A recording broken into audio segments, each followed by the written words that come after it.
job we're just finishing up over by Dale City.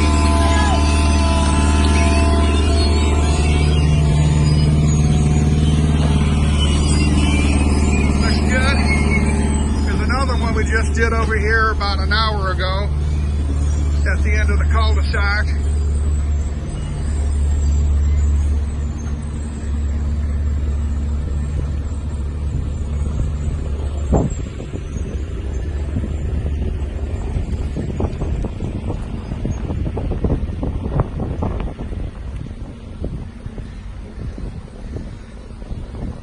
It looks real nice.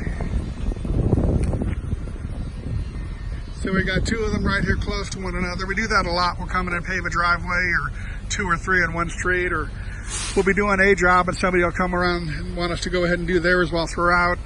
And that happens pretty often.